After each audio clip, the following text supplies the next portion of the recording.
It right will be receiving $100. So without further ado, I present to you. I was hired to notice things out of place.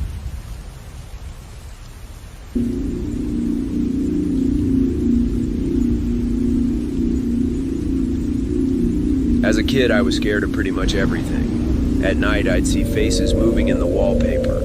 I'd see branches slither like snakes, piles of clothes turn to slumped bodies, lamps looked like heads, and the front of cars grinned at me with sinister intent.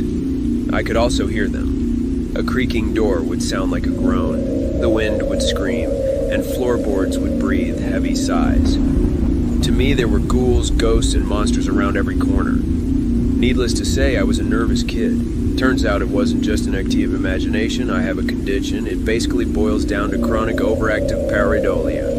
You know that thing where you can see faces in cars or shapes of people in trees? That's pareidolia. It is a sort of defense mechanism that humans have evolved to notice camouflaged creatures like jaguars and snakes and to discern the sounds of encroaching predators. But to me, it is about 16 times more noticeable than what is normal for the average person. I see things everywhere, all the time. Of course, there were treatments. By age 12, I had tried 6 different regimens over a total of 4 years, and the side effects were brutal. Some would make me irritable, while others would make me hyper-focused. One type of medication just straight up put me to sleep.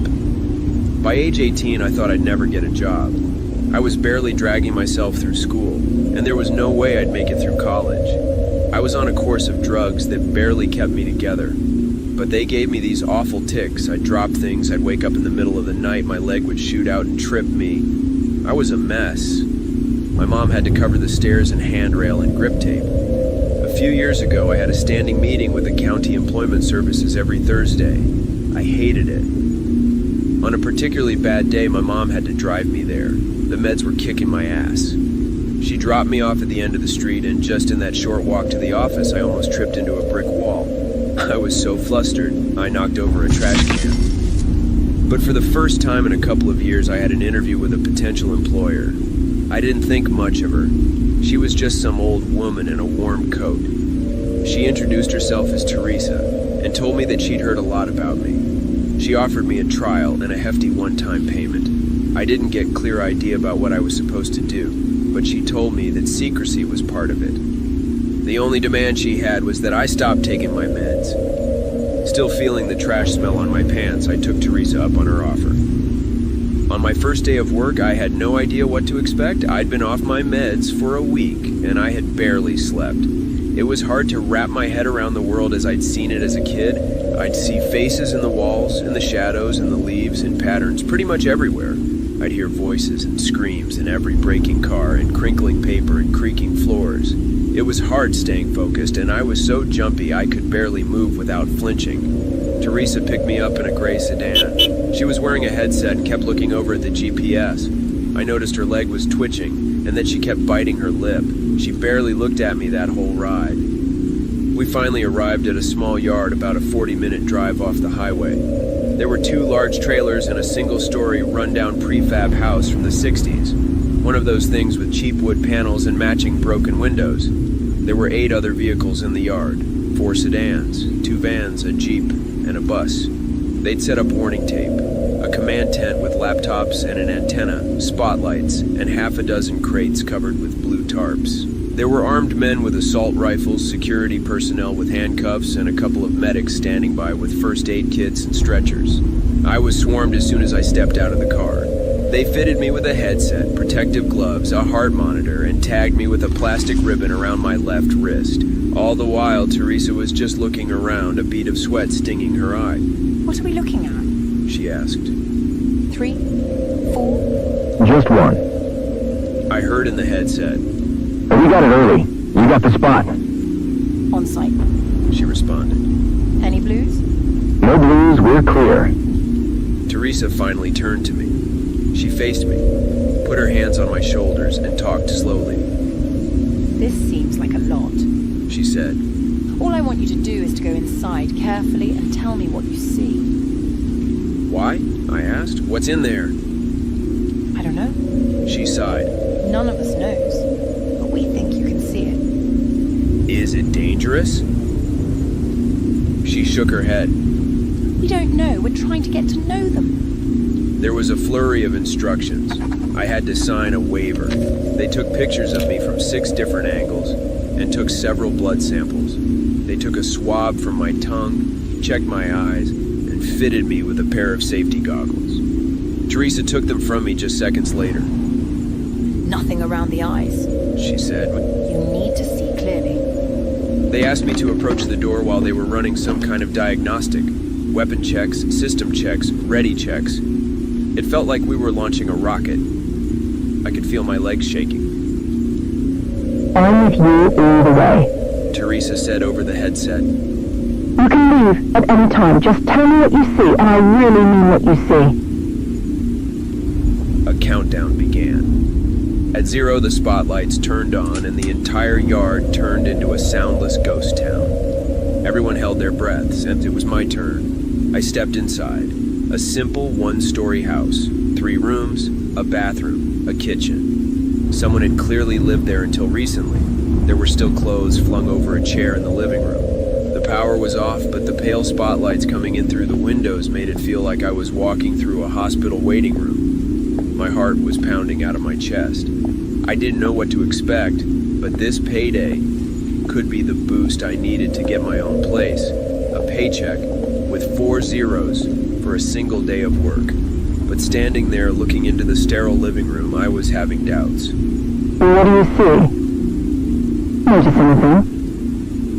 Just furniture, a couch, an old TV, a fancy carpet, nothing out of the ordinary. I just walked around saying out loud what I was seeing. As the minutes passed, Teresa was getting impatient. These are just things. She said. I need you to tell me what you really see. I entered the bathroom and immediately felt this awful feeling in the pit of my stomach. A noise tickled my ear. Looking in the bathroom mirror, I could see something moving behind me. In a heartbeat, I caught a glimpse of a pair of blue eyes. I turned around screaming. Something moved.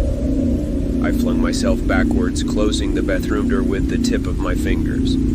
I stumbled, tearing down the shower curtains. Laying there with my feet in the air, I tried to remember to breathe. Rarely have I ever been so scared that I had to remind myself to breathe. My fingers tingled with adrenaline. Tell me what you saw. Teresa yelled. What's in there? Blue eyes. It had blue eyes. Did you see where it went? I didn't. To the best of my knowledge, it was still outside the door. Look again. She continued. Look again, then get out. She had to coax me out of the bathtub. She encouraged me, spurred me on, and reminded me that I had to leave that room one way or the other. It probably took them 15 minutes to get me out of the tub, and when they did, I could barely feel my feet. When I finally opened the bathroom door, I couldn't see anyone. The hallway was empty. I carefully stepped out, looking around. Nothing. Standing in the middle of the living room, I felt like an idiot. This was exactly what I was taking my medication for. Paranoia and sudden bouts of fear. It dawned on me that maybe I was influenced by all the people outside and their preparations. I was walking in here expecting to see something. They'd worked me up, so of course I was seeing things. But then again, there was an odd painting on the wall that I hadn't paid attention to earlier. It was the strangest thing. It was a sort of thrift store painting, showing 2 women walking across a bridge on a hot summer's day. It was sort of generic, but I'd been hyper-vigilant when I first stepped in. You know that feeling when you say a word over and over so many times that it starts sounding like a noise. That's the feeling that fell over my eyes. The picture started to blur and disappear, turning into swirling colors. And there, in that blur, I saw those blue eyes. There were small blue spots in the water on the sides of the bridge in the painting. That's what I'd seen, and there I'd seen a face. Something blending into my sight, disappearing. And for a second, I knew for certain that I hadn't seen this painting when I first stepped inside. And now it knew that I could see it. I felt it. I slowly started to back out. There's something in the painting, I whispered. In the living room. You sure? Teresa asked. Absolutely sure. Absolutely. Get out. I rounded the corner and heard the floorboards creak. I could no longer see the painting, and I could sense something move.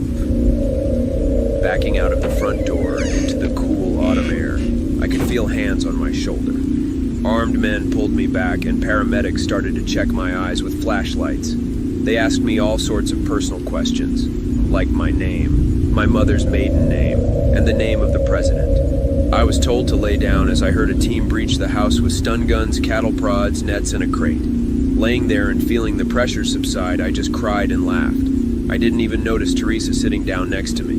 I was given a cold drink and a pill, and I took it without question. You did good, She said. You're done. You're done. What was that? What's in there? Something only a special mind can see. That was my first time working with Teresa. Over the coming years, I would be called in about once or twice a month, and the pay I got from those few days were enough to get me out of my parents' house. Teresa would check in with me weekly, and I had to submit to regular checkups. But more often than not, I was completely off the leash. I started to learn a bit more about the company I was working for and what they were doing. I started getting payments from Hatchet Biotechnica, a subsidiary of Hatchet Pharmaceuticals.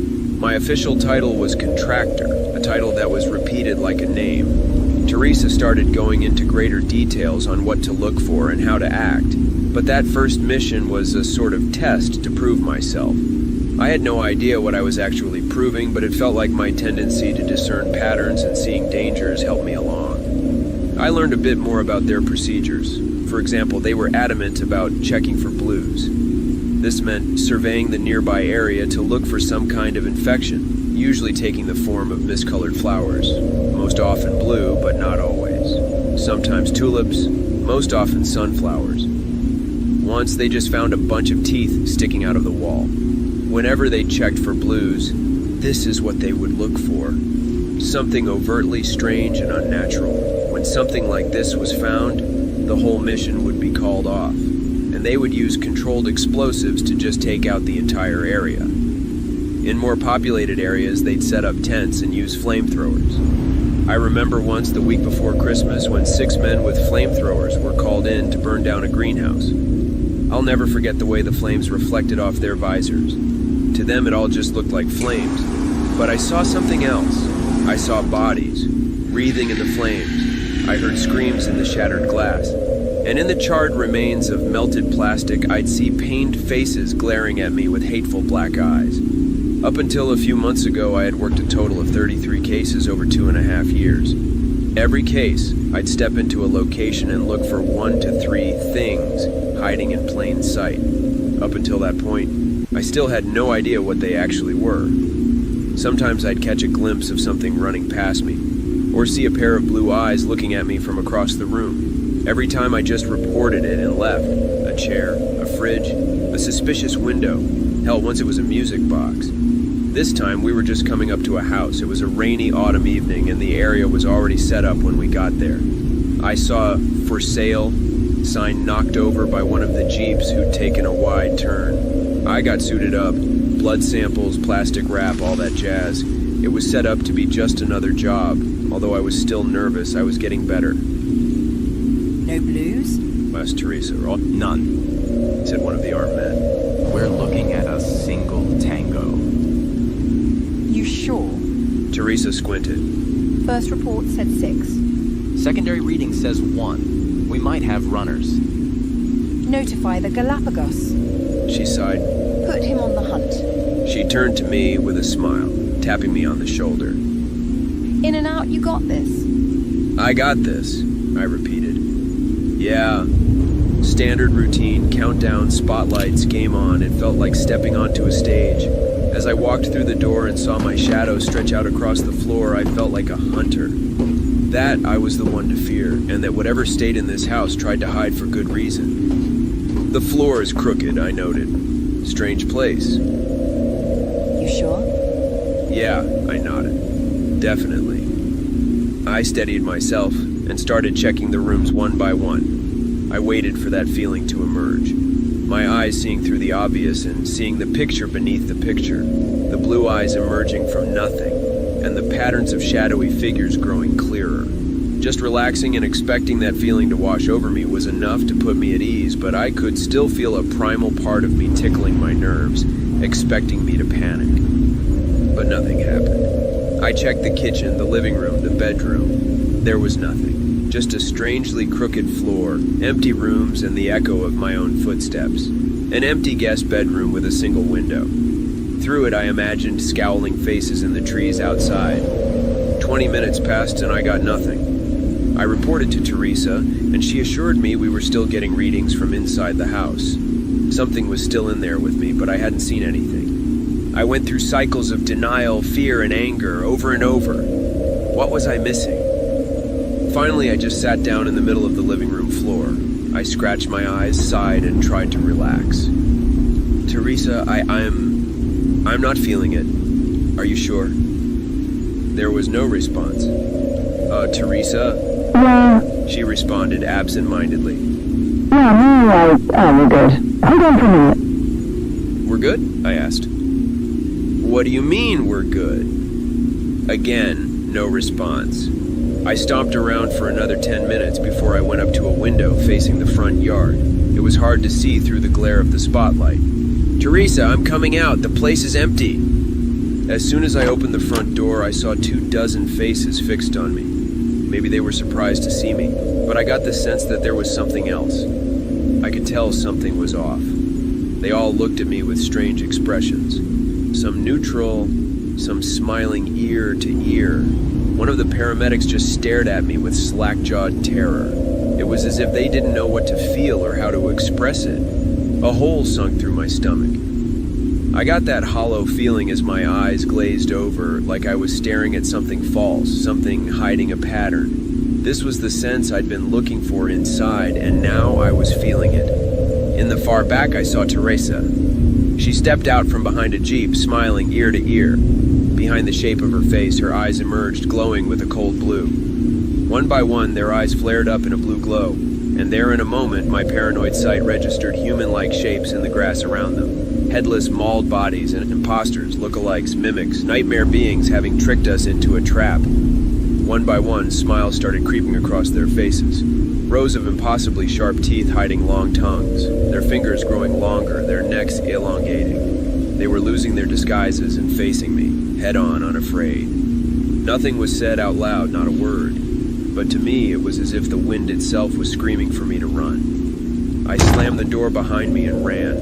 Faces were coming out of the walls, door handles turning into hands, grasping at my clothes, my distorted face reflecting in windows and mirrors with jawless grins.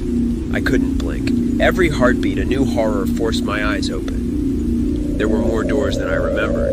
There were more windows than there should be. The kitchen suddenly had a skylight, and there were 4 fridges. Countless paintings had appeared in the master bedroom, depicting cruel and blood-drenched horrors. They were already here trying to surround me, and my mind was racing to remember what was real and what wasn't. Rushing to the back of the guest bedroom, I remembered there being only one window. Now there were 2. I had to roll the dice, take a guess, do something. As I grabbed the window frame, I imagined teeth slamming into my hands, tongues licking across my palms, wide smiles sating their hunger. But this time it was just my imagination. I burst through the window and took off running into the woods. Through the night, I just kept going. My chest hurt from holding the screams in. Without my medication, everything in the dark looked like something reaching for me, trying to eat me, trying to grab me. Creaking branches sounded like laughter and howling winds were screams. I must have run for hours when my foot got caught between 2 rocks. As I tumbled to the ground, twisting my ankle, I saw them descend on me. I felt their fingers scratching me. I writhed on the ground, screaming for them to just let me go, to just please let me go. But after a few seconds, I realized I had just scratched myself on the underbrush. There was no one there. I was safe. I broke down crying, trying to ignore the twisted face reflecting off the full moon above. Eventually, I made my way home. There were no messages waiting for me. All my work numbers had been taken offline. All ways to contact them were just gone, and there was no info on the firm that hired me. Hatchet Biotechnica exists only on paper. There's no location, no contact info, and no names attached. It's all a front. I haven't heard from Teresa since. I think that whoever I've been working for have just assumed I'm dead. That's why I decided to share this anonymously. Those who know who I am can reach out to me. And for those who don't, I just have a word of warning. Be observant. Trust your intuition. It might save your life. Hello and welcome to Daytime, your place for scary stories, straight from the horror forums of Reddit. Make sure to like and subscribe for more horror tales of things that go bumping the night. On tonight's episode, a celebration turns into a nightmare when things become all too real. So on the night of this full moon, prepare for your doom, because something went wrong with our escape room.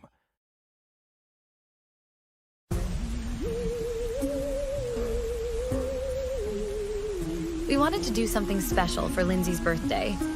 She'd turned 30 just as the COVID lockdown came into effect, so we missed a big one. So when the stars finally aligned and our calendars synced up, we decided we were going to get her something special. A girls' night out for the first time in years. Lindsay always had a bit of a dark streak. Her birthday is just 1 week before Halloween, so by then everything is pumpkin flavored and covered in plastic spider webs. Spooky things were just part of her aesthetic, and even as a mother of two, we'd still see her sporting a skull necklace or pentagram earrings every now and then. But we were running out of time. We couldn't decide what to do. Some of us could set aside the whole weekend, others had to work or be home by midnight.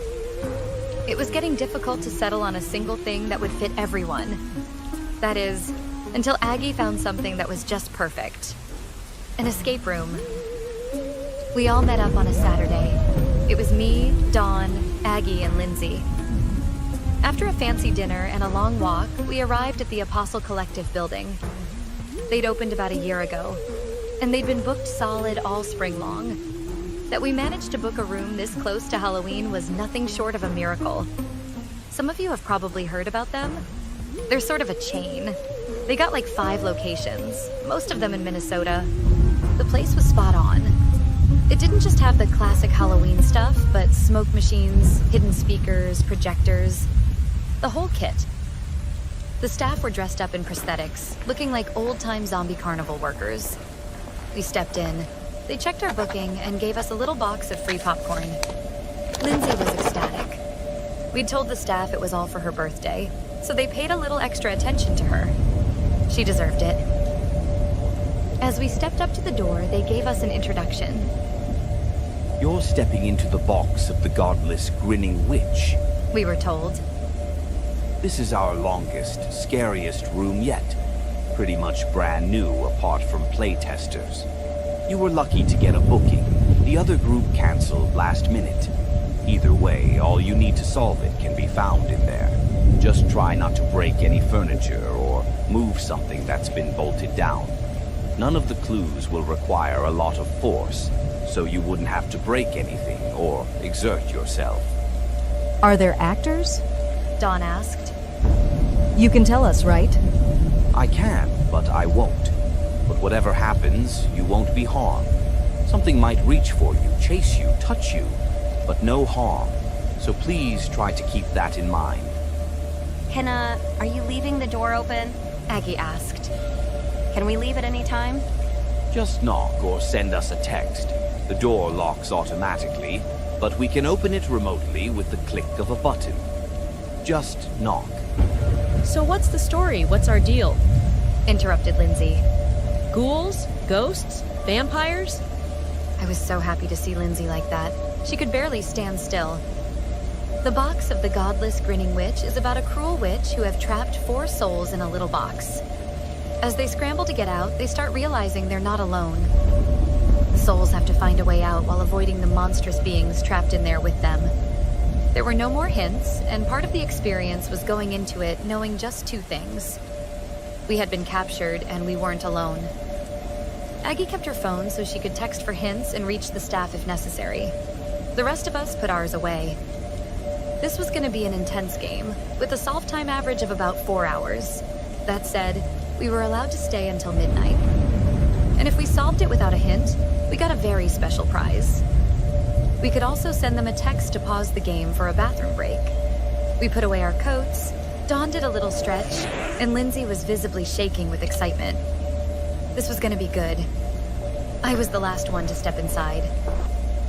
Just as the door closed behind us, I noticed the staff members suddenly look off to the side.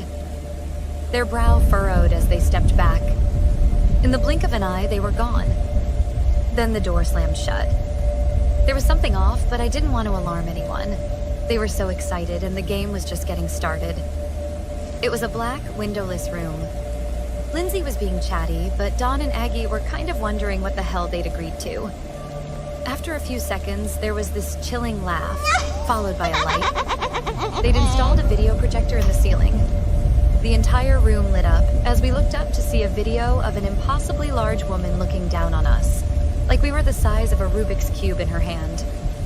She had these sunken, joyless eyes and a wide grin that stretched ear to ear. Clearly CGI. Far above her, we could see the full moon. As an effect, it was pretty impressive. I think she's based on a local legend, said Aggie. Some kind of pilgrim myth. I've heard about this. As the grinning witch put her hand over us, the room went dark once again, and electric torches flared up along the walls. The game was on. There were all kinds of items all around. Paintings, carpets, chests, tables with strange runes. Classic escape room stuff. We all split up and started looking through whatever we could first get our hands on. Aggie found some sort of pamphlet and started calling out names. Dawn found a set of numbers under a chair. Lindsay was just soaking up the atmosphere, trying to find clues in the paintings.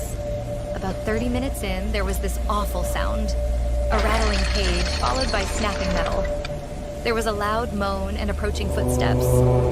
There were a few spots in the room that were obvious hiding places, so we hurried inside.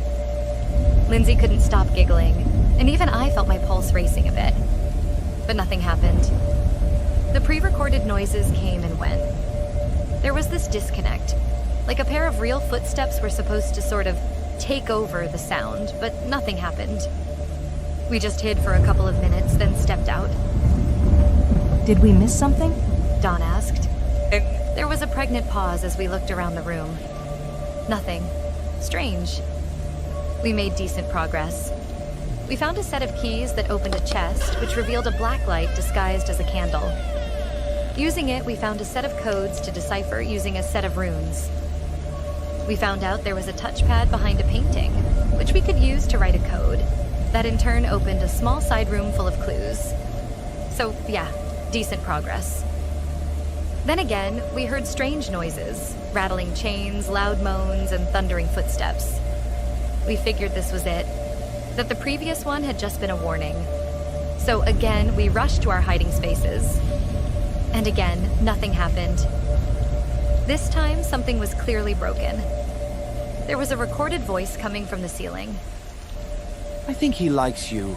It whispered. Like hell he does. Aggie frowned. He's not coming out. Relatable. Grinned Dawn. I'm using the bathroom. Text him. Aggie texted the staff as Dawn pulled on the door.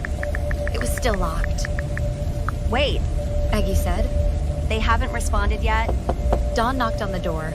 There was no response. No sound. Still nothing, added Aggie. No one. Something turned in my stomach. That sudden pinch of worry that something had gone terribly wrong.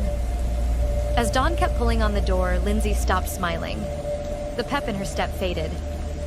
Is this part of it? Lindsay asked. Is it a meta thing? Are you in on it? No, I protested.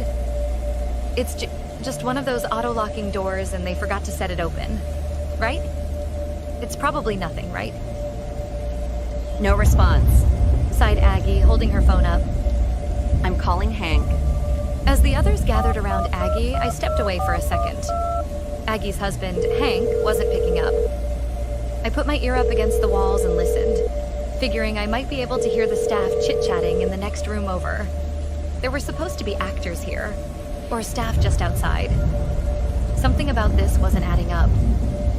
As I leaned against the wall listening, I heard footsteps again. But this time they didn't sound pre-recorded. I hurried to the others, holding a finger up to my lips. "Listen," I mouthed. There was a slit in the wall where a door could open from the other side. Someone was coming this way. Is that them? Dawn asked. Is that? Those were big steps. Really big, heavy steps. Without knowing who was coming, we all just silently agreed that this whole thing felt completely off. No one knew what to do. Hide! Dawn hissed. There were plenty of things to hide behind, but the room was small. They'd find us in no time. Despite that, Lindsay and I hid in the small side room. We shut the door, held our breaths, and waited. Dawn was small enough to fit in a chest, while Aggie hid behind a curtain in the back of the room. In the low light, it might just work. As the door slid open, I could hear heavy breathing, big, dragging feet, and a weird, wet, snorting noise. A clear scratching sound as something sharp was pulled across the floor. Please pick the small one first, Byron. A hoarse voice wheezed.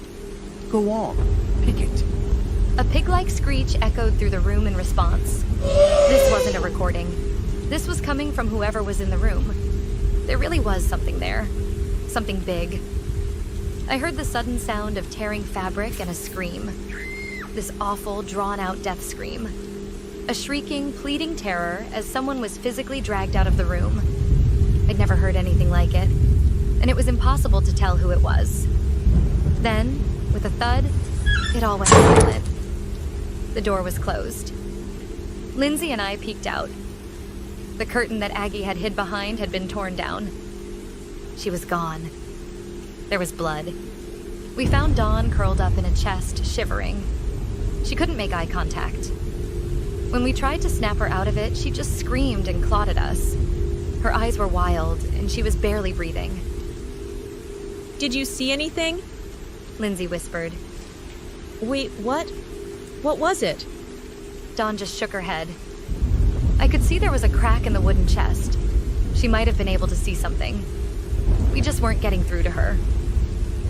I'm not waiting for that to come back, Lindsay said. Help me get the lights. What? I shivered. The lights. It can't find us in the dark. We went torch by torch and shut it all down. The room went completely dark, and we gathered by Dawn's hiding spot. We crouched next to her, trying to calm down. It's part of it, right? Whispered Dawn. Is Aggie in on it? Are you just fucking with me?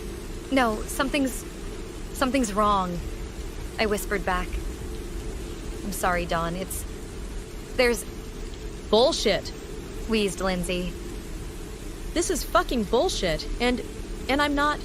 Who's got the phone? We all went quiet. Aggie was the one with the phone. There has to be fucking... something, said Lindsay. Feel around. For what? I wheezed. Where? I don't know. How the fuck should I know? Just try. Do something. I stepped up to the door. Still locked and no one outside. I started feeling around, only to find 2 cables. They might just be a light or something, but there was another possibility. Look, maybe the door is locked until we text them or time is up.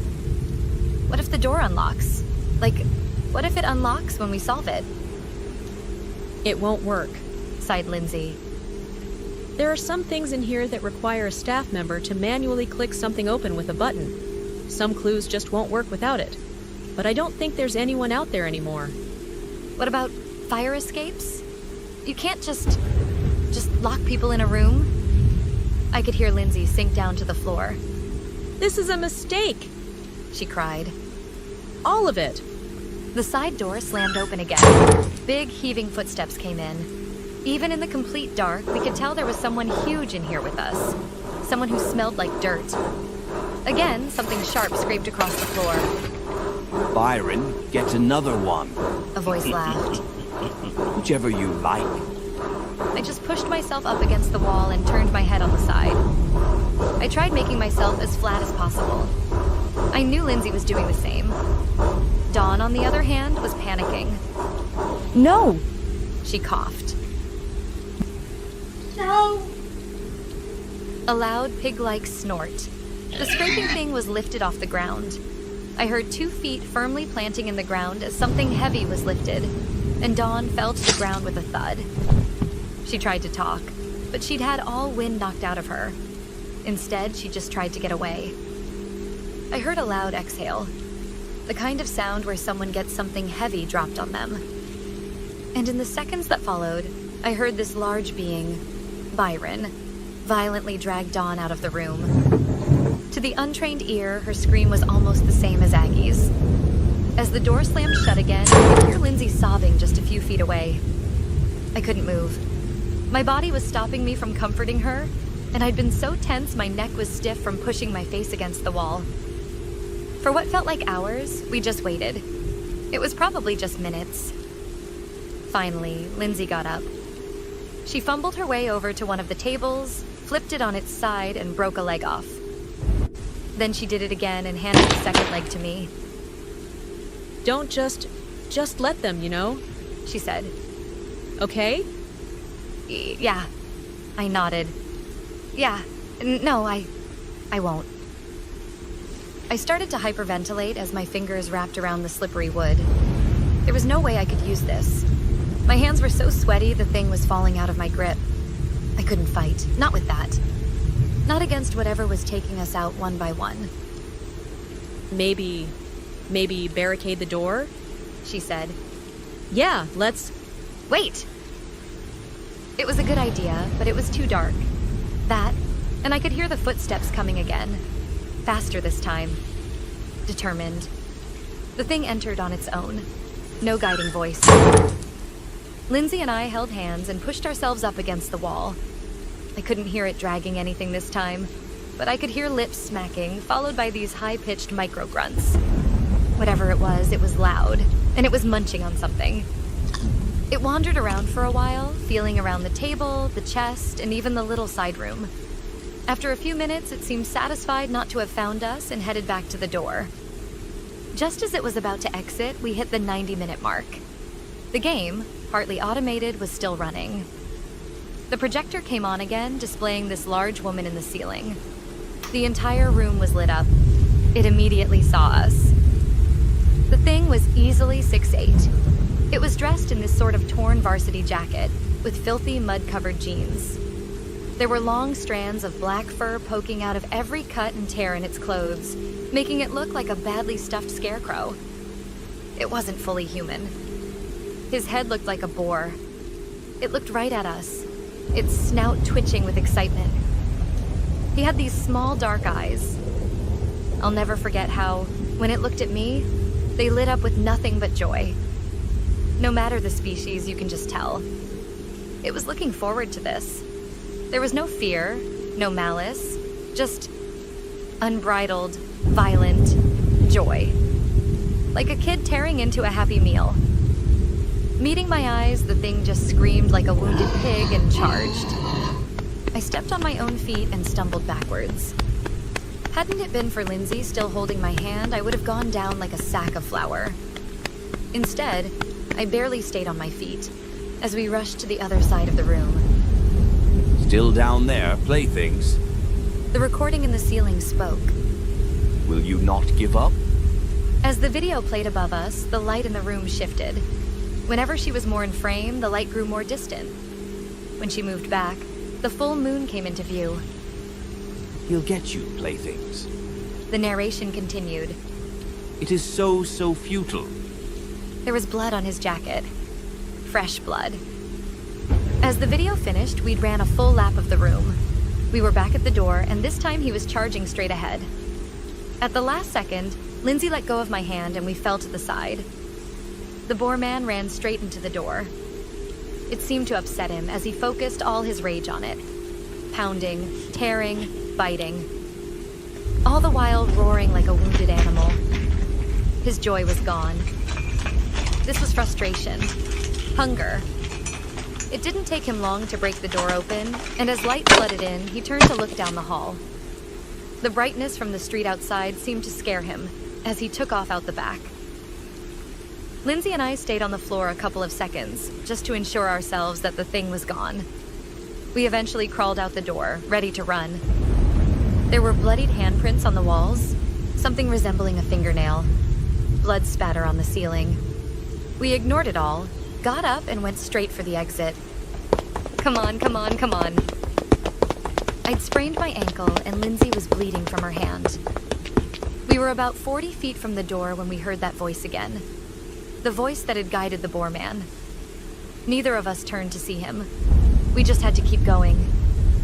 Tell them, He screamed. Tell them there will be no carnival games in the name of her ladyship. Tell them to fear. Tell them all. Tell them to fear the grinning witch.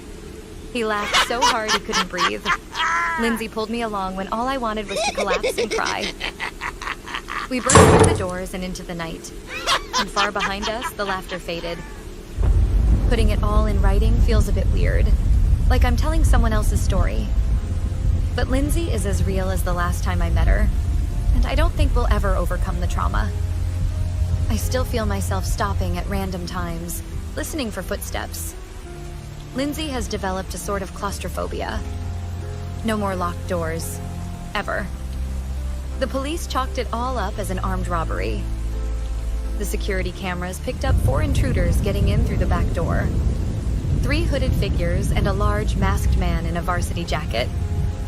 The case was handed off to a special unit and promptly dropped. We didn't get any updates after that. It wasn't filed as a kidnapping or murder or similar. All they could prove was the break-in. But as far as what happened to Dawn, Aggie, and the staff members, no one knows. There was no car speeding off into the night. There were no witnesses. They seemingly vanished into thin air. It is true that the Grinning Witch was a bit of a local legend. A witch that collected cursed animals and people and put them all in a box. The escape room barely had anything to do with it, though. It was just loosely based on that idea.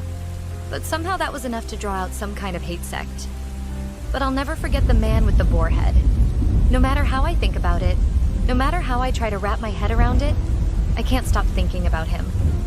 That was no man in a mask. That snout was wet, and those teeth were real. Nut jobs are everywhere, but that thing? No, it couldn't be. It literally couldn't be. I don't think this will ever be resolved. Why would it be? Things like this don't just happen. They don't. But this time they did. Hello and welcome to Daytime, your place for scary stories straight from the horror forums of Reddit.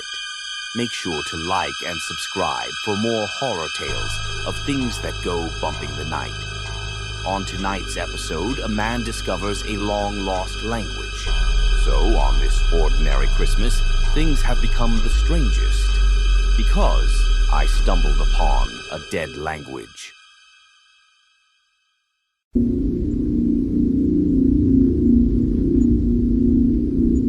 As part of my doctorate, I was hired as a lab assistant working with pediatric treatment.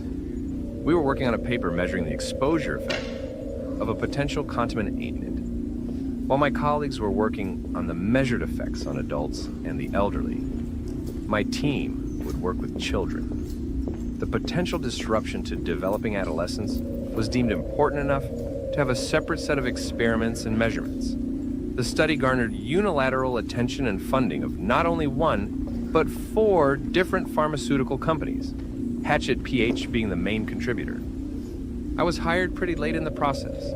I wasn't even sure what the contaminant was, as it was just designated as the contaminant. Apparently it was something that resided just under the topsoil in a large residential area. To not taint our measurements, me and my colleagues were given minimum information about the symptoms to look for and what to expect. Instead, we were provided a set of experiments and willing participants. It was all fast and haphazard. Most of us started on a Monday, and Tuesday the following week was the day of our first experiment. Little time to prepare, get settled, or even understand. Still, this could be big. Big enough to launch a career. The experiment, described as the Cognition and Ocular Development Assessment, CODA, was to be performed with full consent and supervision of the parental guardians.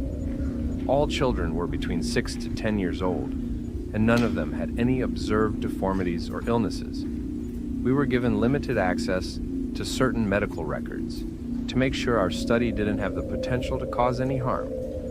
Then again, I'd read the experiment checklist, and there was nothing that could damage anyone. If anything, I argued the results would be pretty much useless.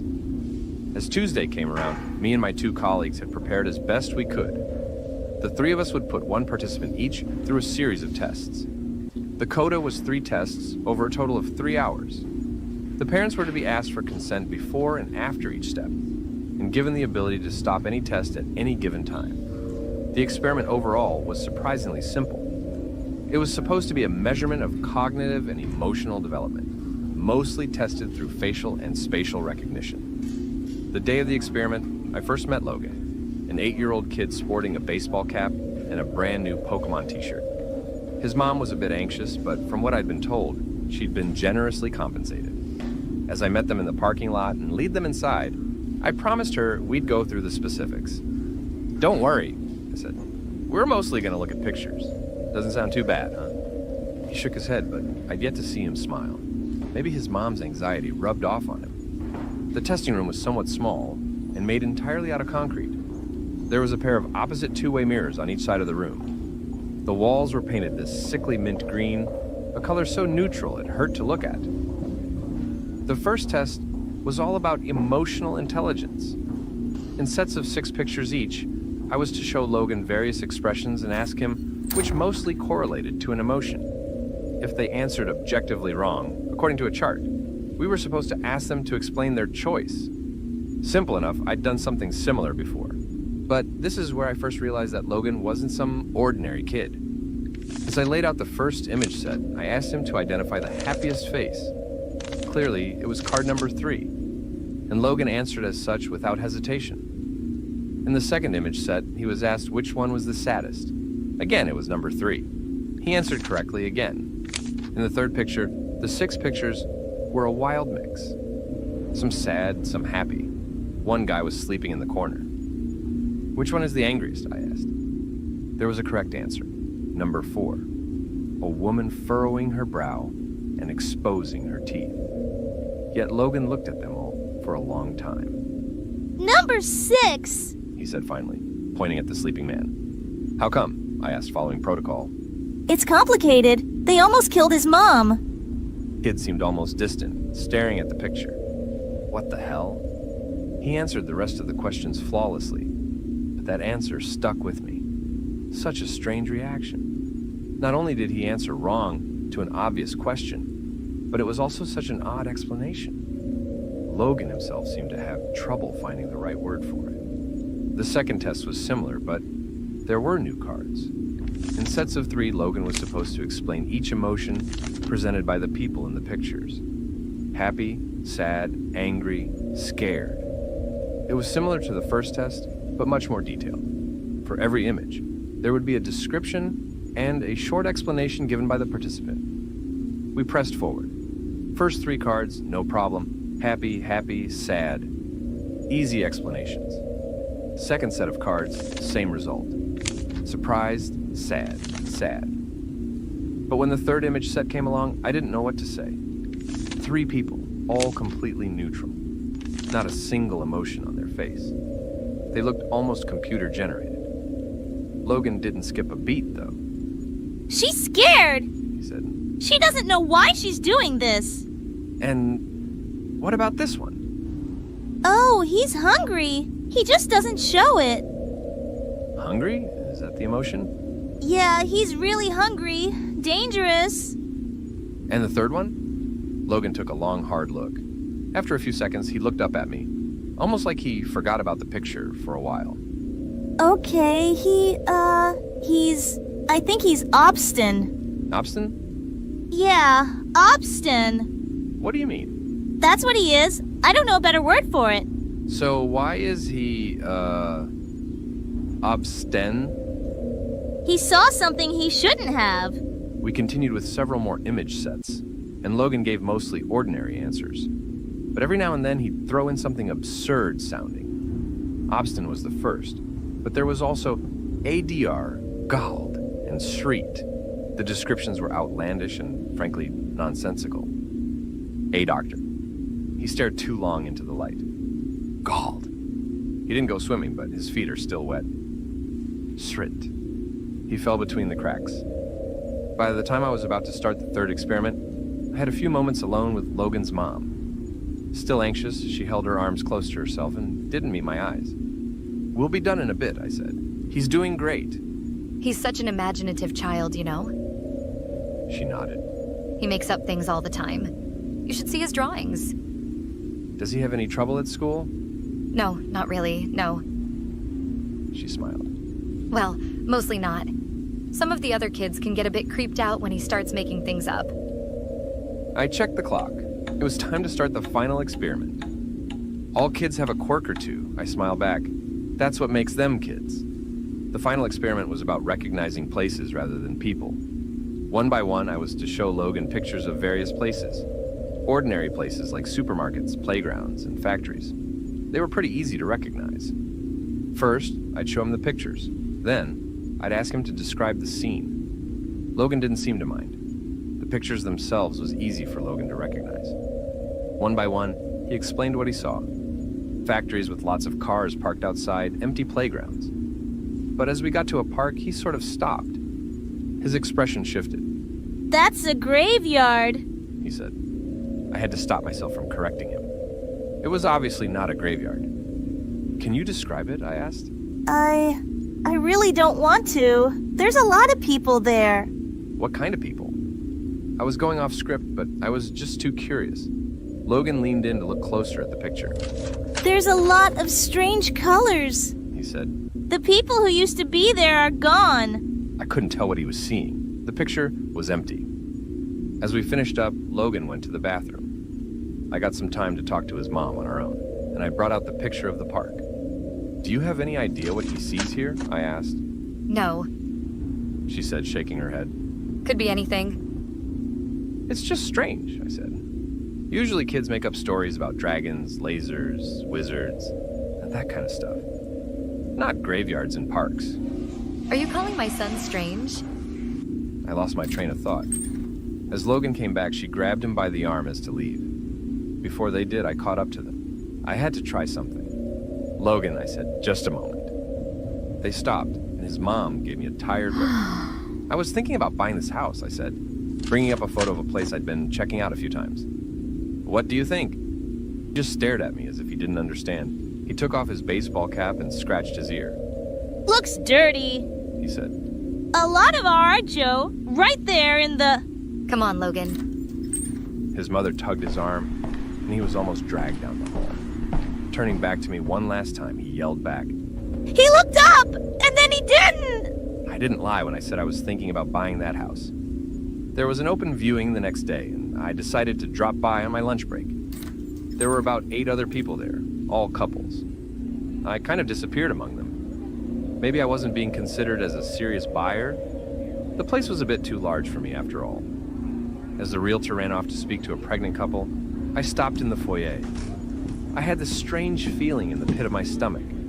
"Ro," I whispered to myself. "Right here." Just saying it out loud almost made me feel it. It was something so specific, so unique. It wasn't an emotion as much as it was an experience, a story. I could imagine myself lying on the floor, looking up at the wood-brown ceiling. I could feel my back growing stiff as if I'd been lying down for too long. I could feel my eyes growing thick, like blinking through mud. Every breath, a conscious effort. Arms unresponsive. A prayer for my heart to keep beating. Then, nothing. Row. To look up, and then to not. I had this strange understanding, like I'd seen something I wasn't supposed to. Didn't the kid have a word for that, too? God, I felt sick. Everyone was gathered around the realtor in the living room. I don't know what gave me the courage to confront him, but I just blurted it out. "Did the previous owner die here?" I asked. "In the foyer?" No, they didn't," he answered. "You have to tell us if they did," one of the couples said. Another couple agreed. "Okay, yeah, I mean, no one has died here. That much is true. No one did. But yes, they were found unresponsive in the foyer." There were loud sighs. A couple immediately left. Another left shortly afterwards. There was a queue to talk to the realtor, and within 10 minutes, I was the only one left. Row or not, I got the place too cheap to care. This made me curious as to the words the kid had used to describe the various places and emotions. Over the following days, as I transcribed our findings, I started thinking about them a lot more. Staring into the light too long? To get wet feet without swimming, it was all just cryptic nonsense. But what I'd felt that first night in my new house, that was a row. I could feel it. It was the right way to describe it. One night, as I stood in the bathroom, I thought about the word aider. It was what Logan had used to describe staring into the light for too long. It felt fitting, but I didn't know if I'd experienced it. I tried looking up into the bathroom light and just saying it out loud, but I didn't get the same feeling as when I'd said "ho" in the foyer. This wasn't it. This wasn't a deer. I sort of gave up on it after a while. But as I was watching TV, the thought came creeping back to me. There was a news segment about a patient with severe brain damage, a woman who couldn't breathe on her own or speak. She was aware in a sense, but completely imprisoned in her body. The segment focused on how her family was caring for her, but I just leaned in closer and looked at her. Aider, I whispered to myself, that's it. And it was. No question about it. She was Audra from staring into the light too long. I could feel it, understand it. Over the next couple of days, I started chasing gald. The word meant someone whose feet was wet, despite not swimming. It took me a while to get this one, but I finally found it in a newspaper article online. I felt galled from reading about a man who had died from an overdose down at the beach. His body had apparently choked itself, causing him to sweat to death. As he was homeless and living close to the beach, he'd been found by a couple of teenagers building a sandcastle. But that feeling of drowning on dry land next to the ocean, that was gold. With the right word, I could feel it. I could empathize. In my mind, I could be there with him. But the final word I'd noted, srit. That was a difficult one. Over several days, I looked all over the internet. I searched forums, read obscure articles ranging back to the 90s, but I just couldn't shoot blindly into the web and hope for the best. I had to find out more, get something substantial. That thought made me take a step back. What about the photos? The photos we had shown Logan in the first place? Who were the people in the photos? I checked the inventory list for the experiment. Most of the cards were just mentioned as a number and emotion, but I noticed that some of the faces were repeated with the same actors. All the cards which Logan had gotten right were repeated at least once, but the weird ones. Those were unique faces. The lighting was different. They didn't show any peculiar emotions. They were just strange people, a bit off.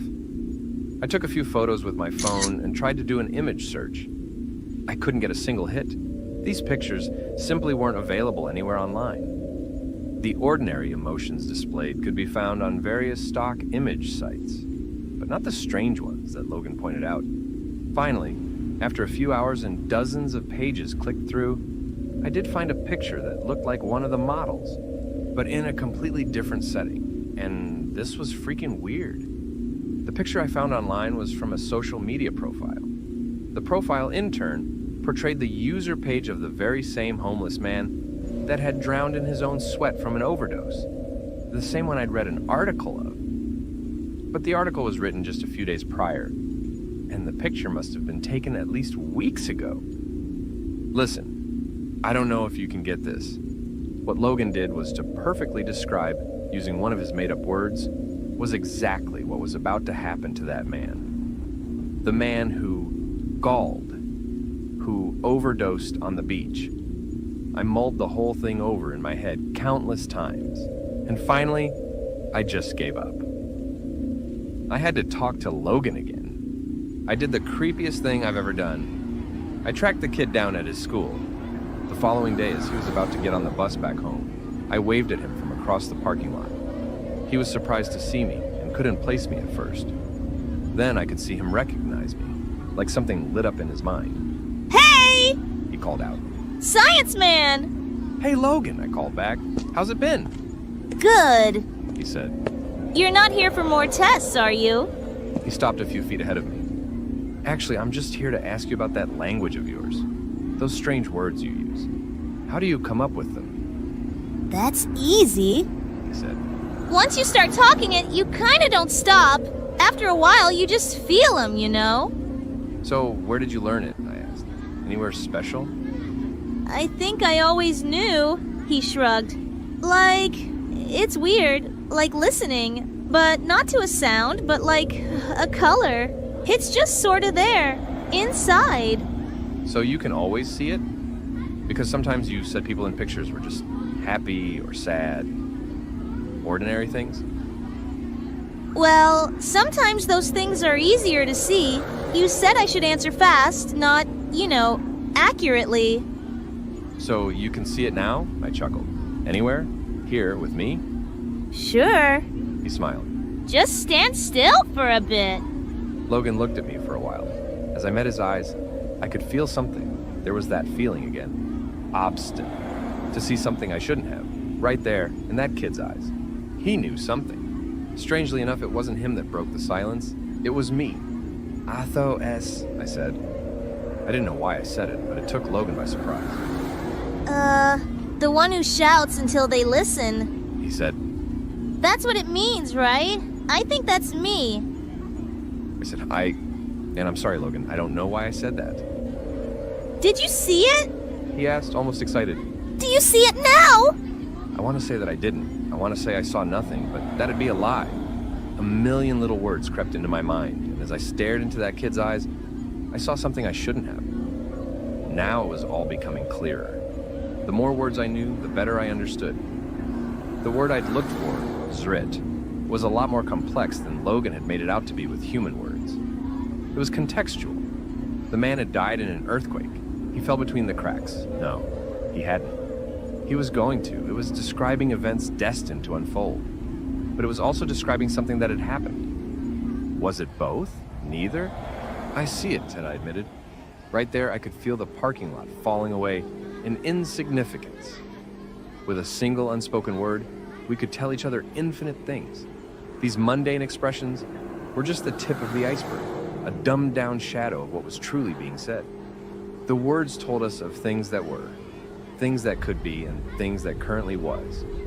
And in that moment of silence, of understanding, I heard the vibrant colors so clearly I could almost see them. They were piercing into my mind, forcing themselves into my understanding, screaming to me that once you understand something, you can't unlearn it. I forgot to breathe, as to not accidentally say something I shouldn't. You weren't talking about the picture I held up in the test. You were looking at me, I said with nothing but a shallow breath. Obstin. I'm obstin. You didn't even look at the picture. He didn't have to answer. I knew it was true. It was written into the word itself that my realization would come. Then, as possibilities came rushing towards me, I could feel an enormous weight come down on me. My mind couldn't take it. My body was shutting down as I fell to my knees, screaming until my neck felt raw. The world started to fade as my heartbeat swallowed my hearing. I have a hard time describing what happened next. When I closed my eyes, I'd see millions of possibilities. Mostly pain, suffering, and terror. My own thoughts and emotions multiplied like a torch in a hall of mirrors. I'd see myself waking up in my bed, only to get murdered by 1,000 different weapons. I'd see myself drowning in my bathtub, breaking my neck, falling down the stairs. Death. So much death. And then in the blink of an eye, I'd be in the back of an ambulance, feeling the residual effect of a defibrillator on my chest. As I blinked, the ambulance burst into flames. The driver crashed into a tree, someone carving their initials into my chest with a scalpel. None of it was real, but I couldn't tell anymore. Different worlds, with nothing but a well-placed syllable. All the while, I was just spitting out seemingly random words. My eyes lost focus, and as I lost grip of reality, my body shut itself down in self-defense. Thank God. This was back in January of 2019. Logan was born with this language, already stored in the back of his mind, some kind of residual effect from his contamination. But for people like you and me, we can't take it all at once, so over the years, with intense therapy to back me up, I've settled on trying to learn one single word. I'm going to find out as much as I can about just what it means to be obstinate, the word describing me. There was so much to that one word that you could fill a lifetime with it. In a way, maybe that was the point. A God language, meant to fit all of our very beings into simple expressions, like compressing a folder into a zip file. But that's just the thing. To learn what it really means to be obstinate, to be my word, I can't really do anything else but to live and see what happens. Not unless I want to go back to where my mind wandered off to. Still, sometimes I can feel something creeping back into my mind. Little tingles, syllables and sounds, reminding me of all the knowledge I still have stored away somewhere in my inner madness. Little words with galactic proportions. It is so easy to slip back into that mind, just inches away from the edge of what my physical brain can hold. I sometimes wonder what all your words are. I sometimes wonder what they mean. I'll really try not to think about it. Hello and welcome to Daytime, your place for scary stories, straight from the horror forums of Reddit. Make sure to like and subscribe for more horror tales of things that go bumping the night.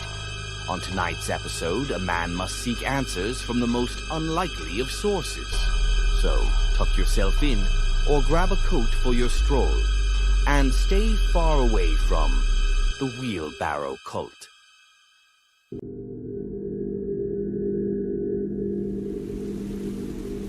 My mother left us when I was 6 years old. She'd been having an affair with a coworker and it turned into a relationship. My dad got full custody of him, and this huge part of our lives just disappeared seemingly overnight. A year later, my mother had moved to Sarasota and was about to have her second kid, what would be my half-brother Charles. My father never really recovered. He tried to get back out there, but some levels of trust just can't be regained. Still, time passes. Two halves of a family repaired themselves. And even though my relationship with my mother never quite recovered, we kept in touch. A periphery touch, but still, if something were to happen, I got to hear about it. And then there was Charles, my half-brother. I didn't know him. Everything about his very existence had always been painted in sort of a black cloud. I hated him not for who he was, but for what he was. An expression of the most turbulent time in my youth. I hated him. I couldn't help it, and I knew nothing of him. But I hated him nonetheless. I didn't pay much attention to Charles and his antics. He was just this person somewhere off in the distance, living his own life. I saw the occasional high school photo, or him recommending something off his Spotify playlist. He was just some guy. I wasn't there to celebrate any of the big birthdays, and he didn't celebrate any of mine. Charles turned 21 in 2017. I saw some pictures of a big party, and there was an open-ended invitation for anyone to come join. I'm sure I'd have been allowed to if I wanted. But that was never really on the agenda. It wasn't even discussed. I had my own life at that point, and patching that bridge seemed useless. Like trying to fix something that you've worked your whole life to get around. What's the point in fixing a bridge when you're an Olympic swimmer? Something like that. There were things happening behind the scenes that I didn't know of until much later. For example, Charles had been having anxiety issues since middle school. He was riddled with phobias and panic attacks. He'd been having trouble keeping up in school, and most of his friends were, at best, superficial. The kind of people who turn their back on you when the going gets tough. I had no idea about any of that, but I was about to get a lot more involved in his life than I'd ever asked for. It was late July in 2018. I was coming home from a long shift and had stopped to get some groceries when my phone went off. I loaded in the last paper bag, gave my girlfriend an apologetic look, and took the call. It was my mother. I hadn't spoken directly to her for decades. Hey, Blue Jay. She sighed in I'm sorry it's been so long. My first reaction was anger. How dare she call me that still? It turned my stomach sour, like I'd swallowed something smoldering. I managed to keep things polite, biting my lip. Everything all right? She had to be calling for a reason. She wanted something. She'd never talk to me without a reason. It's about your brother. She said. I don't know what to do. I don't have a brother. But you do. She sighed. You do, and I think he needs you. She explained the situation as best she could. As a way to deal with his issues, Charles had been seeking advice and guidance from people outside of his usual social circles. Harmless stuff at first. Spiritual guides and faith healers. He'd studied Buddhism and Hinduism to broaden his horizons. And he'd been trying everything from yoga to revival gatherings. But lately, things had taken a turn. It's just been one thing after another. My mom explained. And now it's just, he's gone all quiet. Isn't that a good thing? Charles tells me everything. She sighed. This isn't like him. I can't get a hold of him. So, just call the police. He's an adult now. There was a short break. She composed herself, clearly upset. My callous tone wasn't helping. I think he's with some bad people. She reached out to me, figuring I'd be someone far enough in the periphery to go under the radar. Someone they wouldn't question too much. Everyone else in Charles's life seemed to be blacklisted and turned away at the door, but perhaps an unknown half-brother might slip by. That's what she argued anyway. I know I can't ask you to help, she said, but I think it could do us some good, all of us. Family is important to you, huh? Again, silence. I just shook my head.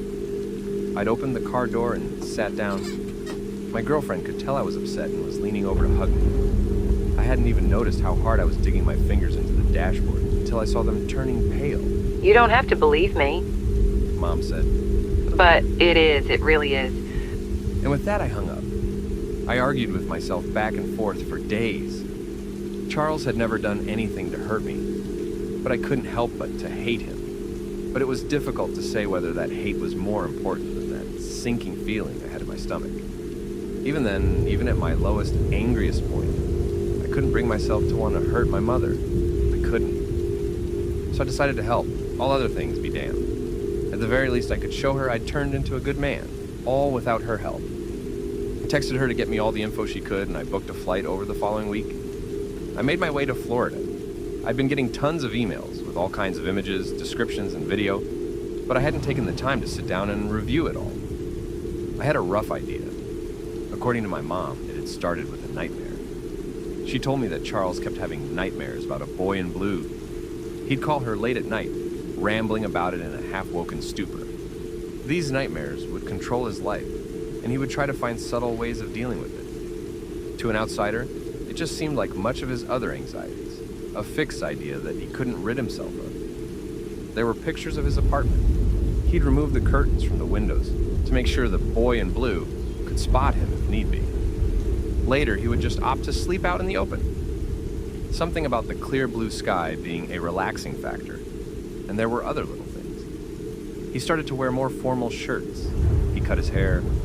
He started growing strange flowers in his front yard. And then, radio silence. Gone. First thing I did was to check his apartment. Just like my mom had said, there were no curtains. I could see straight in, and it was easy to tell it hadn't been used for quite some time. I got the impression that something had happened there. It was just too barren. A 20-something-year-old with an interest in religion and philosophy and not a single piece of memorabilia. No books, nothing. The place was a ghost town. Hell, at least the sunflowers he'd planted were doing well. Not a fan of the blue color, though. Those things didn't look natural. The final straw was seeing the pile of mail by the front door. It was substantial. We were talking a couple of months at least. Reminders on reminders. Then there was the core of the issue, the group he'd been involved in. The Church of the 12th Sky Assembly. They had a bit of a social media presence, but they didn't have much to say. They seemed like your average run-of-the-mill group, with smiling young people offering companionship and understanding in their outreach material. It was so general that I felt like I'd seen it before. I had a bit of luck, though. Turns out, they had a community event going on later that day. I figured it was a good way to get my foot in the door. Probably wasn't the best idea to just go knocking on their compound. From what I could find, they had a place out by Lake Parish, but it seemed to be a members-only kind of deal. Not much said about it on their socials. So I drove out to Bradenton Beach, hoping to spot these nut jobs in action. Turns out it wasn't as difficult as I'd imagined. They'd made themselves a bit of a stand down by the beach where they were handing out flyers. Looking at it from a distance, you might mistake it for an energy drink program. About a dozen beach-fit young people eagerly engaging in conversation. It seemed so disingenuous. Still, I gave it a shot. I put my sandals on and took a casual stroll, pretending to be passing by. It didn't take long for a young man and woman to come up to me, their smiles as white as the flyers they were handing out. "Excuse me," they smiled. "Having a nice day?" "Can't complain," I smiled right back. "You folks out here selling something?" "Nah." They chuckled. "Just sharing the good vibes." And with that, I had a pamphlet in my hand. I stuck around to talk to them for a bit. As a whole, the organization didn't look that strange. But once you started singling out individual pieces, you could see some inconsistencies. For example, their logo. For a church called the 12th Sky Assembly, one might imagine clouds or a cross. But no, their logo was a wheelbarrow, one of those old-timey wooden ones. I counted the pegs on the wheel, but it just added up to 7. It wasn't even numerically consistent. Then there were the members themselves. I got the impression that this wasn't an actual passion of theirs. They seemed disconnected, and their lines seemed practiced. Like they weren't really members of the church, but just paid to be there. The way they talked, when they didn't think anyone was listening, sort of confirmed this. This was all an act. But for what? "Are you the folks out by up by Lake Parish?" I asked. I think I've seen that logo before. "That's just administrative.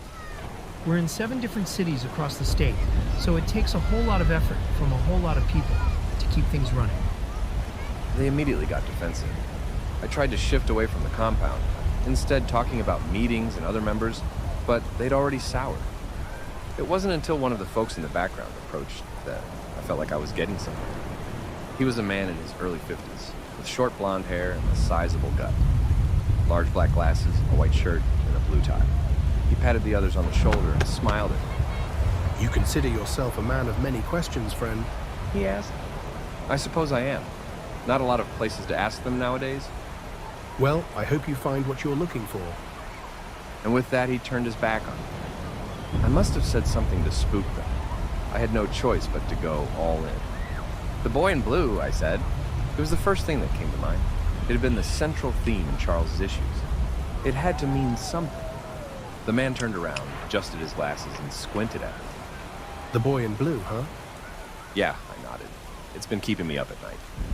"I can imagine." He put his hand on my shoulder and took a deep breath. Finally, his eyes met mine. This time, his smile was genuine. "Perhaps we got a few things to talk about after all." I spent the better part of the day talking to that man. His name was Isaiah, and he was one of the aspiring members of the church. He'd been with them for a couple of months and was still getting his bearings.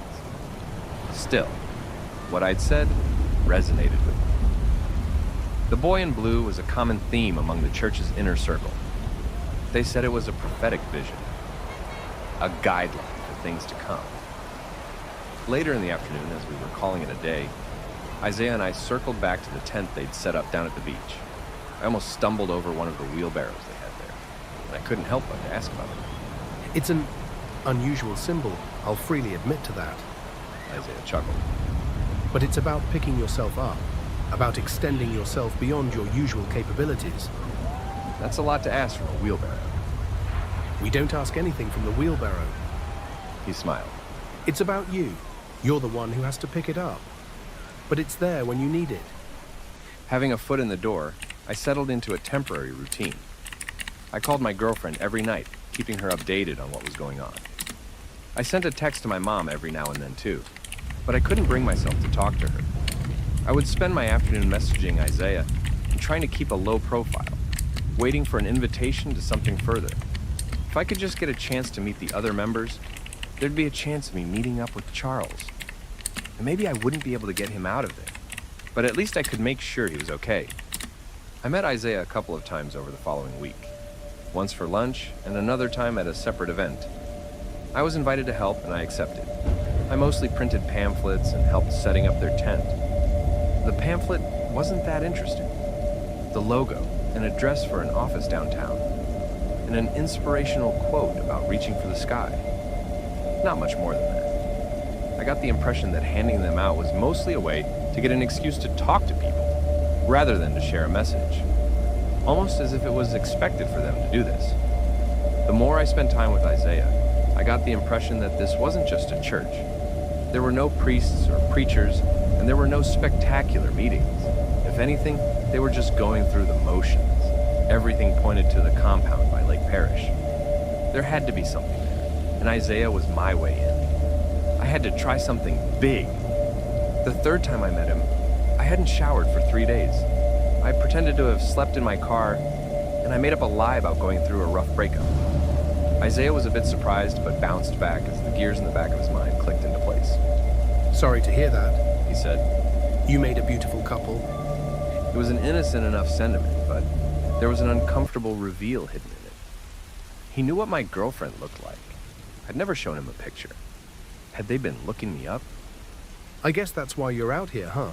Starting over. I'm just in a bad place, I said. I barely get enough sleep as is. No, I hear you. He nodded. I've been there, but it's like sometimes the cure is worse than the disease, you know? Him saying that stood out to me. This wasn't a man trying to trick me into a cult. This was a man trying to keep me out. It was a warning, not an invitation. Anything is better than this, I sighed. Isaiah looked me in the eye, clearly concerned. He tapped a nearby wheelbarrow. All right then. We drove out to Lake Parrish later that day. It was a silent trip with Isaiah behind the wheel. No radio, no small talk. If anything, he seemed apologetic. He didn't want me to do this. Following a side road, we passed a sign that reminded us that we were entering private property. Not long after, we reached a chain-linked fence. Isaiah had a key for the padlock. The compound was not what I expected. A trio of one-story buildings out in a field, covered from end to end by the fences and trees. The knee-length grass that covered the area made the place look abandoned. A handful of people in white shirts moved between the buildings, pointing at one another and having lively discussions. So what can I expect? Do all people here have the same problem? Yeah. Isaiah nodded. But not all are willing to deal with it. He looked up at me, but not in the eye. He wasn't sure about this. Talk to Miss Miller, he continued, and go from there. I got some time to just walk around the compound, looking for Charles. There was a central area between the three buildings that looked like a sort of gathering spot. The ground was flattened and the grass cut, with 6 wheelbarrows off to the side. I don't know why, but I felt this unease looking at them. They all had these dark splotches at the end. There were probably about a dozen people there at the time. Isaiah took the car and left, leaving me to speak with this Miller woman on my own. She had an office on the west end of the front building, almost like a reception. I couldn't get over how sparsely decorated the place was. A logo every now and then, the occasional wheelbarrow, and that was it. The place was pretty much sterile. It even smelled like a hospital. Miss Miller was an older woman with short gray hair and thick glasses. She asked me to come in and sit down across from her and fill out a form. I was asked to surrender my phone, keys, and wallet. The form asked for all kinds of personal info, including password and username for various social media accounts. But what surprised me the most was the second page, which was all about my proposed anxiety issues. There were 3 spaces for paragraphs where I was supposed to describe my meetings with the boy in blue. I just made something up, trying to keep the small talk up. Miller didn't have much to say. She assured me that there was help to get, but that they needed complete honesty from me. I tried to ask her a bit about the other members, which she called patients, and how they were dealing with it, to which she had this to say.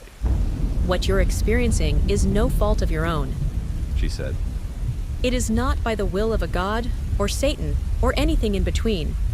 It is beyond our measure, and so, the steps to stop it may seem drastic. I had to go through a quick physical checkup. I had to fill out a health form, and they tested my blood. There was a surprising amount of people on hand who seemed to have a medical background. Some seemed to have a corporate background. I noticed a lot of boxes with a particular pharmaceutical company, Looked like a sort of axe or hatchet. When all things looked to be in order, I was guided to a personal room at the far end of the compound. A long corridor with locked doors, from which I could hear groaning and crying. A nurse rushed past me with an armful of bloody linens. Miss Miller showed me to a private room. Not much to it, a bathroom, a bed, an end table, no windows, and the door locked from outside. The latter I didn't notice until the door clicked close. I probably spent the better part of a day locked in that room. I could hear people in the other rooms. Most of them weren't saying anything coherent. Some were crying, others just screamed. Someone tried to keep their composure and politely asked for help, all coming from muffled voices from behind locked doors. Now, I don't have a way to check, but I think it took about 12 hours or so in total. I'd arrived early in the morning. By the time the door opened, it was getting dark outside. My first thought was to get the hell out of there, but I was in too deep. I'd invested too much, and I just had to finish it. If Charles was stuck in this place, it was time to get him out. When one of the nurses let me out, I was handed a wicker basket with various hygiene articles and some fresh clothes. Washed and cleaned, I was put in a line with other people. Some who looked worse for wear, others who didn't seem to know what was going on.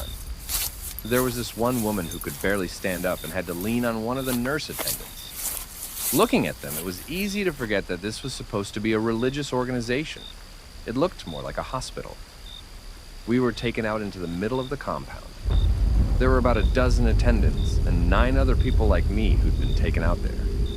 They turned on a series of floodlights, bathing the yard in pale white. That's when I saw Charles. He must have lost at least 30 pounds. The guy was skin and bones.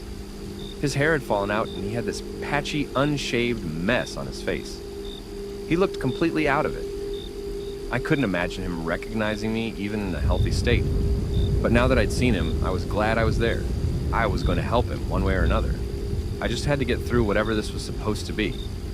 We all lined up in a circle, each with a wheelbarrow in front of us. Everyone else lifted them up by the handles, and one by one, they were administered a pill. People just took them, no questions asked. I could hear a single protest, someone not being sure. They were simply asked if they wanted help or not. They did, and down the pill went. When it was my turn, I just shook my head.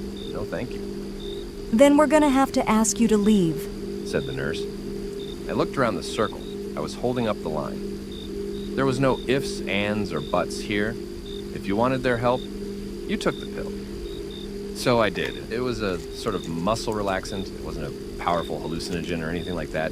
Just something that made my shoulders slump and my speech slur. But looking around the circle, it seemed to have a massive effect on the others. The nurses went patient by patient and recorded what they were saying, making notes on a spreadsheet when there was something of particular interest. Most folks were just rambling incoherently, but a few of them were strangely lucid. Some were naming places or things, vague descriptions of events unfolding. A few of the nurses were asking targeted questions, or even making demands. Ask him to show you the Portuguese election, one nurse said. Are you getting anything? I was asked to share my experiences too. I just copied a bit from what I heard others saying. I could tell they weren't entirely convinced. They went out of their way to get a light to shine in my face, but before they got a chance to, one of the guys next to me started freaking out. He was in his early 40s. Didn't look all that peculiar. Pretty fit, somewhat shorter than usual, balding. Reading glasses with a crooked frame. His knuckles had gone white, and he started shaking his wheelbarrow. His eyes rolled back in his skull. A fire! He screamed. I see a fire! The nurses flocked to him. He's showing me a fire. Screams. A highway cut off it by fallen trees. Late autumn. November? Crackling bark. Turning black. Look for a license plate, one of the nurses said. Can you see a license plate? Oh, Ontario? One of them ran off, speaking loudly into a phone. Others stepped back. They all looked at the man with anticipation. He releases me, the man said. I'm released. And with that, there was a sudden quiet. The nurses looked away as if bracing themselves. I didn't look away, but I wish I had. His voice became more distant as his jaw extended. His tongue was swelling. So was his abdomen. Seconds later, there was a loud pop. Blood and viscera exploded out of his stomach, filling the wheelbarrow. Then, another pop, as his tongue did the same. Then, he just stood there, bleeding out, frozen, holding that wheelbarrow. A tool to keep him from staining the ground. No one reacted. No one recoiled or ran or screamed. It was just this eerie quiet. I could feel panic boiling in my chest, but I tried not to stick out. There was no telling what they'd do if they thought I was faking it. About half a minute later, it happened to another one. The nurses called out to one another, confirming what they had heard. Fire, Ontario, late November. They were cross-examining information and details given by these people. Every bone in my body was telling me to run, to just beeline to Charles, get him and head for the exit. But looking at the dead man to my left, still standing, holding his wheelbarrow, there was a primal part of me that refused to move. I felt like an antelope watching a lion pass me by. A twitch of the leg might set it off. I had to wait. They were poking and prodding at the others, asking them questions. 4 people in total seemed to have something to share, and the same 4 people popped like overly ripe berries. Their faces had this look of relief on them, like this was a kind of reward. This was what they aspired to get. The thought struck me that perhaps this was what awaited Charles as well. I looked at him as his head started to swivel back and forth. His eyes were rolling back. I couldn't wait. I took my first steps towards him. No one noticed at first, but as I gained speed, others called out. They asked me to stop, to wait, to listen. But as I saw Charles's hands tighten around the grip of the wheelbarrow and his voice rising in cadence, I didn't consider the consequences. I had to try something. Anything. So I tackled him. And the moment I put my hands on him, something inside me broke. I looked into his face as the world shifted. I was standing on a highway among dozens of broken down cars, burning trees falling all around us to the screams of hundreds. Charles was there. We were running in the wrong direction, watching people choke to death inside their cars. Others just walked into the woods, falling over from asphyxiation. Further down the road, a child, a boy, no older than 7 or 8, dressed in blue. That's who we were heading for. Charles looked back at me. He's showing us, he said. We have to keep... I grabbed him. I slammed him to the ground. I could feel the texture of the asphalt on my hands. I could taste the burning oak trees. But it wasn't real, and it couldn't be. In the blink of an eye, we were on a plane, falling through the sky. Oxygen masks long since deployed. People screaming as alarms blared. Again, just down the aisle, a little boy in blue, waiting for us to come closer, wanting to show us more. He's trying to save us, Charles cried. He needs me to... No! Another blink of the eye. Standing on a beach, watching a cruise ship slowly capsize, I forced myself to look away, to not see the name of it. I grabbed Charles by the face, forcing his eyes to lock onto mine. Blink after blink after blink. Earthquakes, shootings, fires, lightning strikes, hurricanes, floods, bursting dams, falling bridges, knives and guns, hangings to cheering crowds. Death. Death. Death. Then, for a brief moment, grass. Back in that field, in that compound. People were coming for us. Charles was next to me, clutching his stomach. I leaned over, grabbed him under the arms, and lifted him to his feet. If I was going to have to drag him out, I would. Blink. A congregation standing in a massive cathedral with the ceiling music. Idols and Latin hymns crumbling, dark shades in the distance growing closer, then back again, screaming all around me. Another patient has burst on the other side of the field, filling another wheelbarrow. Blink, blink, blink. Soon, the screaming was getting harder to tell apart. Some of it coming from the nurses, others coming from the patients, others still coming from God knows where. It was all getting mixed up. Still, I carried Charles step by step out towards the front fences, trying my best not to have him look at anything for too long. His stomach was moving, literally, physically moving. His eyes were rolling back and forth. His tongue swelled to the point where words turned to noises, I had to get him away from this, to distract him. Something. I closed my eyes, a wave of hot air stinking of sulfur. An endless highway. Waves of red sand blasting us from all sides, blistering our skin. Rattling bones litter the side of the road, bearing witness to countless people who've fallen. Off in the distance, a boy in blue, urging me to look closer, to get sucked in, just like the rest of them. I cover my eyes, as well as Charles. You need to know. A voice whispers right next to my ear. You need to see. Something is pressed into my hand. I protest. I scream. I feel the sand burrowing into my skin. Suddenly, I am sitting down. A soft wind, the click of a seatbelt, then sudden acceleration.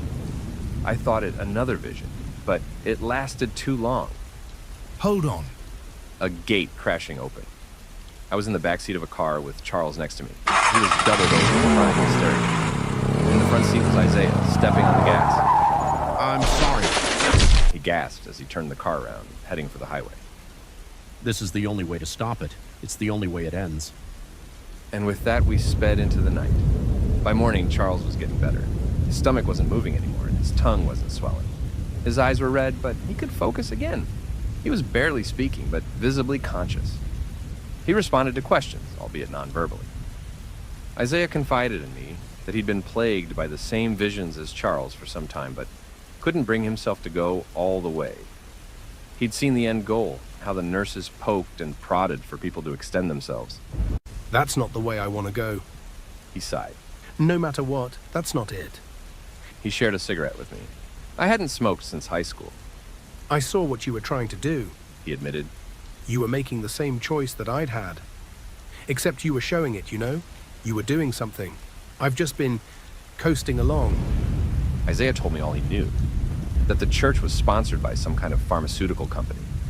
That their religious front was basically a way to identify legitimate targets and bring them in. To turn them into this sort of commodity. A wheelbarrow man. Someone who could share something about things to come. For a company to exploit. They're not telling you the whole story.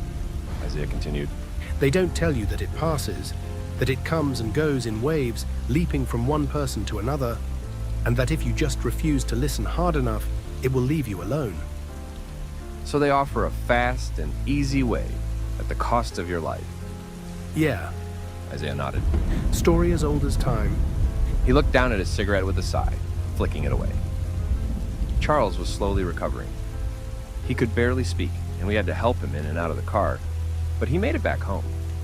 I thought I'd be angry seeing my mom again, but there was no way to get angry at a smile that honest. Her sense of relief was infectious, and that time when she hugged me and called me her Blue Jay, I couldn't help but to feel like she meant it. That one time, at the very least. And that was that. I've kept in touch with them over the years. Charles was in and out of therapy, slowly recovering from his painful visions. He got back on his feet about the time when the COVID pandemic hit. Isaiah got completely out of the Church of the 12th Sky Assembly, instead getting involved in local politics in his home state of Indiana. I think he works some kind of local campaign there. I'd like to say I've grown closer with my mother's side of the family, but that's not really how the world works. This was an anomaly in many senses of the word. I'm sure they are thankful, but apart from the occasional greeting or birthday card, things are as they always have been. So, in a way, things are as they always have been. And in another very real sense, nothing is.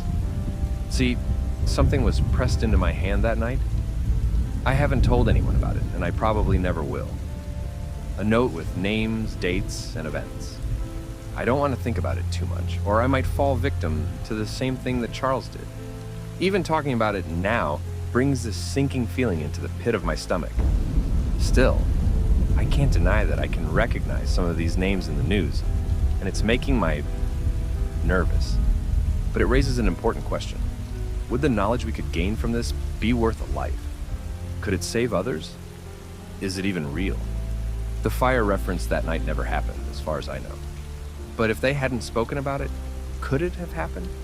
I think the only way to get a clear answer is to look a bit closer and put it all on the line.